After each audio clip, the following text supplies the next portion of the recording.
Oke, selamat pagi, Sobat Eci. Hari ini Follow Oce mau ngobrolin tentang bagaimana cara undervolt VGA RX 6800 RDNA2. Ini juga berlaku di VGA AMD sebelumnya seperti 580, 590, terus 5700 dan lain sebagainya ya. Konsepnya nggak jauh berbeda. Kawan-kawan, langsung aja yang kawan-kawan butuhkan pertama adalah tools yang simple untuk monitoring adalah untuk mengetahui jenis VGA kawan-kawan dulu adalah GPU Z ya. GPU Z download tadi yang paling bagus. Terus kita butuhkan HW Info. Ya, ini HW Info. Lalu ya CPU Z lah ya. Di sini kawan-kawan bisa melihat jenis VGA-nya dan lain sebagainya. Informasi awalnya ada di GPU Z, lalu advance-nya ada di HW Info. Oke. Nah, di VGA AMD kawan-kawan kita bisa mengeset apa namanya power limit ya. Saya bukain dulu sebentar. Nah, kawan-kawan kalau mau overclock atau underclock atau undervolt itu sekarang AMD menyediakan fitur tuningnya langsung di driver. Kalau zaman dulu kita butuh riba tuner, kita butuh MSIF turbo dan sebagainya macam. Sekarang enggak, sekarang udah masuk di sini. Ada di tab performance, di tuning. Lalu kawan-kawan lihat di sini, kawan-kawan buat advance, ya. Di sini bisa melakukan berbagai macam settingan. Oke. Nah, kawan-kawan, mempersingkat waktu biar nggak panjang. Bagaimana sih cara mengoverclock? Pertama, kita akan mencoba via driver adrenalin, ya. Ini drivernya, kawan-kawan hidupkan, ya, hidupkan seperti ini, enable, GPU tuning dan advanced control di enable, lalu di set clocknya sesuai dengan yang kawan-kawan mau. Yang utama adalah di sini ada voltage dalam millivolt.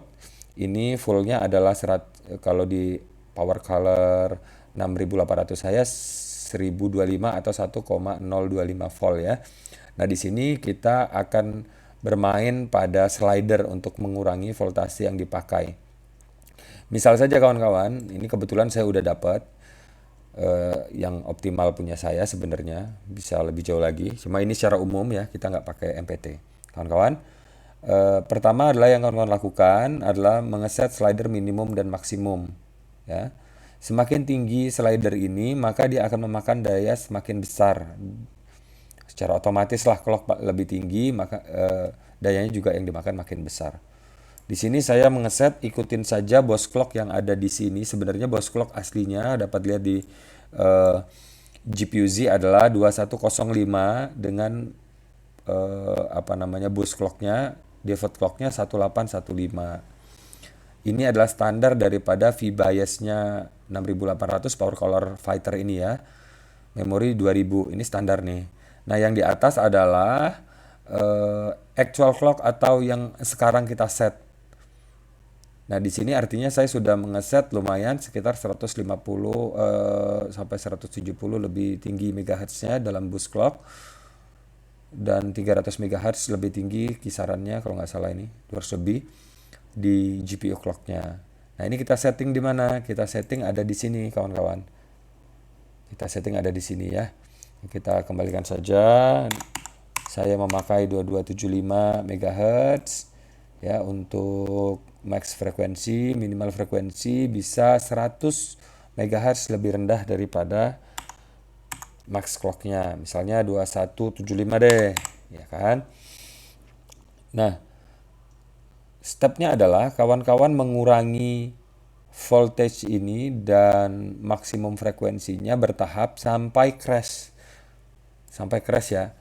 Kalau untuk memori saya sudah coba di RDNA 2, ini juga mestinya bertahap, tapi ini saya tunjukkan saja. Kalau saya punya memori GPU agak lebih bagus, jadi bisa maksimal aja. Ini soalnya memakan daya yang nggak begitu besar, sekitar 10 watt cuma ya. Dan di sini ada power tuning. Nah, yang ketiga adalah power tuning. Power tuning slidernya bisa 10 sampai minus 8. Nah, kalau kawan-kawan mau undervolt tentunya ini kita minusin jauh. Maksimal ya minusnya 8. Nah, ini kita play change. Bagaimana mengetes stabil atau enggaknya? Pertama kawan-kawan lakukan di driver ada stress test di pojok kanan atas. Ini kawan-kawan klik. Ya kawan-kawan buat aja 15 detik lah ya kalau pakai ini ya. 15 detik. Ini akan mengetes apakah clocknya bisa ngebus sesuai dengan apa yang kita mau dan berapa power consumptionnya kira-kira, tapi ini nggak akurat. Sekedar ngetes bus clocknya jalan nggak di voltase yang kita tentukan. Cukup. Tes lanjutannya ada di kita pakai Furmark karena Furmark adalah ya, aplikasi yang cukup ringan tapi memiliki load yang cukup berat. Yang umum adalah kita memakai Furmark plus Donut ya. Resolusinya kudu dinaikin teman-teman ke ya mungkin 1920, 1080 atau 4K boleh juga. Tapi saya biasanya pakai di 1080 karena saya punya monitor itu ada di situ. Lalu GPU stress test kita hidupkan ya, ini dapat kita lihat saya pakai overlay dari Riva Tuner. Di sini kita bisa melihat wattage, clock dan pemakaian memori serta voltage. Nah, kawan-kawan bisa lihat di sini atau kawan-kawan kalau nggak ada overlay ini ya lihat aja di HW Info. Ya, di HW Info. Yang perlu kawan perhatikan pada saat burning test seperti ini adalah pertama GPU temperatur, yang kedua adalah memory junction temperatur, yang ketiga adalah GPU hotspot. Kawan-kawan tidak perlu heran GPU hotspot di RDNA 2 kalau dia menyentuh 80, 90, bahkan 100 sekalipun ya. Karena secara otomatis RDNA 2 memiliki algoritma untuk menurunkan clock dan power pada saat dia sudah thermal throttling. Oke, di sini kita lihat pada saat Furmark kita total graphic powernya adalah 186 watt dari 200 watt standarnya, artinya sudah turun sekitar 20 watt dari standar. Ini masih bisa kita turunkan lagi dengan cara menurunkan clock dan voltase lebih lanjut yang tadi ya. Oke kawan-kawan, kita akan paling ini 5 menit aja, 5 menit udah kelihatan kok maksimal GPU temperaturnya ada berapa. Sini kebetulan dengan fan saya yang standar itu jalan di 64%, itu cuma ini berapa nih sekarang? 60 ya. Ya maksimal 60 derajat dengan GPU hotspot 82, ini normal ya. Kebetulan saya udah ganti pasta dan thermal pad. Saya pakai Cooler Master, padnya kalau namanya Cooler Master thermal pad ya, yang 14 watt MK, dan pastanya saya pakai Cerofus Violet yang warna ungu untuk GPU saya, dan ini punya apa namanya thermal resistance yang bagus dan dia menyalurkan panas yang sangat bagus ke heatsink. Buktiinnya adalah dengan penurunan GPU temperatur dari pasta sebelumnya. Nah ini kalau pasta sebelumnya sudah mencapai angka kalau nggak salah saya sekitar 62 atau 63 derajat ya pada kondisi sama seperti ini. Nah ini artinya sudah kurang sekitar 4 sampai 3 derajat dari biasanya. Dan itu kalau di GPU ya termasuk cukup bagus ya guys. Dan ini kerasa banget, kawan-kawan nggak bisa lihat tapi saya sering pegangin apa heatsinknya VGA saya dan kelihatan banget panasnya itu langsung tertransfer ke heatsinknya. Oke, kalau sudah kawan-kawan mungkin bisa untuk melakukan tes gaming ya, bebas apa saja. Di sini saya akan tunjukkan ke kawan-kawan simpelnya apa ya. Kita akan coba ini deh ya, 3D Mark ya.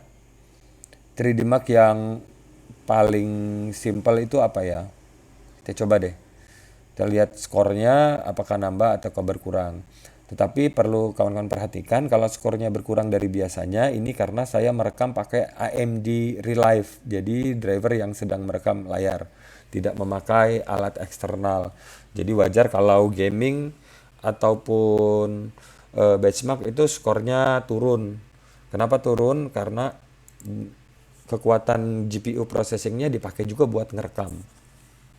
Oke, ini dilihat ini standar saya sih, ada Steam semuanya hidup, ada Discord. Jadi bukan fresh install ya. Takutnya kawan-kawan lihat skor saya itu misalnya bagus karena fresh install, tapi ini enggak, ini OS standar. Kita akan coba mungkin saya menyarankan kawan-kawan kalau untuk mencoba kestabilan adalah memakai Time Spy ya. Karena dibandingkan yang lain, Time Spy adalah benchmark yang cukup sensitif terhadap ketidakstabilan. Kalau dibandingkan Firestrike atau bahkan Speedway dan Port Royal, Time Spy ini lebih sensitif terhadap ketidakstabilan. Firestrike mungkin yang paling ringan ya. Jadi kalau nggak stabil sampai gambarnya seperti lampu disco begitu dia masih jalan. Langsung saja kita jalankan Time Spy.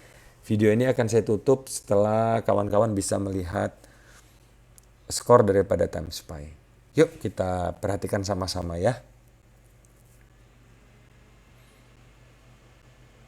Dan Spy akan sedang mengecek ya keadaan sistem infonya, itu cuma buat lognya dia aja. CPU-nya apa, prosesornya apa. Ini sambil kita Time Spy saya jelasin tentang spek saya ya. Di sini saya memakai prosesor arsitektur CPU-nya arsitektur Cezanne menggunakan 5600G untuk prosesornya. Kenapa saya pakai 5600G? Karena saya suka overclocking RAM ya. Cezanne AMC-nya bagus banget. Ini time spy-nya loadingnya lambat karena saya taruh di hard disk. Yang kedua saya pakai RAM Patriot Viper 4400 CL16 ya. Sekarang berjalan di berjalan di berapa ya? Saya berjalan di 4733 CL1622 ya. Saat ini mungkin 4800 karena saya main OCBL BLCK. Selanjutnya saya sandingkan dengan motherboard Asus ROG B550i Strix Gaming, form faktornya ITX. Buat yang saya rekomendasikan untuk AM4, kalau kawan-kawan mau AM4 yang enak, tuningnya, VRM-nya mencukupi, dan imut, ya powerful, itu Asus ROG B550i yang saya pakai ini. Tiga, saya pakai VGA card, itu saya beli secondan, murah banget, nggak usah ditanya harganya. Power Color Fighter RX 6800. Ini mungkin seri yang paling murah ya untuk 6800. Terus saya pakai pasta Cyrofus, lalu saya pakai cooler CPU dari Arctic Liquid Freezer 2 280 mm. Ini salah satu I/O yang saya rekomendasiin buat teman-teman. Dari segi harga dan segi performa ini bener-bener value banget buat kawan-kawan ya. Arctic Liquid Freezer 2, baik itu 280, 240 dan 420 ya. Ini value banget deh kawan-kawan. Kawan-kawan boleh coba reviewnya di luar. Saya udah buktiin sendiri ini value banget. Pakai SSD dari Maxell. Biasa aja SSD Maxell-nya, nggak terlalu heboh-heboh ya, cuma 128 GB, kecepatannya oke lah untuk harga segitu, cuma buat OS doang. Ya ini kita lihat CPU berjalan pada 4700, saya memakai trik BLCK per 0,1 MHz melalui aplikasi APU Ryzen Tuner. Ini sekarang berjalan cuma 43 watt dengan 54 derajat. Cukup adem sekali ya. Berjalan di 4,7. Biasanya 4,6 kalau kawan-kawan pakai PBO ya. Ini spesial trik dari Valu OC. Ntar deh kita buat lagi. Fan cuma berjalan di 64 derajat. Lalu cuma memakan 186 watt, 185 watt ya. Coba lihat itu temperaturnya guys. Temperaturnya cuma 60 derajat. Waduh, udahan cuma begitu doang. Artinya ini adem sekali setelah di undervolt yang biasanya 64 derajat jadi 60 derajat atau 59 derajat, itu udah adem banget buat harian, lebih dari cukup. Di monitor 1080p dan mungkin 2K ya, 2K 1440p itu udah lebih dari cukup. Nah, Bisa dilihat deh, itu biasanya GPU core-nya biasanya berjalan pada 1 volt. Sekarang kita berjalan di 8,54 volt. Imut banget, adem. Nah, ini menghemat listrik ya. Kalau kawan-kawan tidak mau menjadi sahabat PLN, maka lakukanlah undervolt. Pertanyaannya, kenapa Bang kok di undervolt? Pertama karena monitor saya itu cuma apa ya? Monitor saya itu cuma 1080p. Jadi udah tumpah meruah melimpah FPS-nya untuk 6800. Kawan-kawan lihat skornya di sini bagaimana keberhasilan kawan-kawan dalam mengundervolt adalah pada saat apa namanya kawan-kawan itu skornya tidak jauh berbeda dengan ini kenapa nih tanda seru time measurement inconsistent. Oh, HPET-nya off, sorry, nggak apa-apa lah, nggak ngaruh, ini skornya standar kok. Jadi pada saat kawan-kawan dayanya lebih rendah tetapi scoringnya itu bahkan melebihi rata-rata ya, ini seperti average ya, average-nya di 14.025 dalam platform ini, dan skor kita saat ini adalah 14.040. Artinya ya standar, performanya standar 200 watt tetapi sudah berkurang menjadi 180 watt, dan ini lumayan guys ya. Dan sebenarnya saya bisa lebih jauh lagi dengan skor standar ini, cuma ini bisa kawan-kawan tiru lah ya settingan biasa ini. Di sini ada base-nya 16.188, skor saya juga sebenarnya ini kalau dicek di database, skornya Value OC juga. Ini sudah sangat mencukupi. Selanjutnya, yang mau saya ini seri advance adalah kawan-kawan mendownload More Power Tool ya, More Power Tool. Kawan-kawan di sini bisa ini saya matiin guys. Ini saya matiin tapi contoh ya.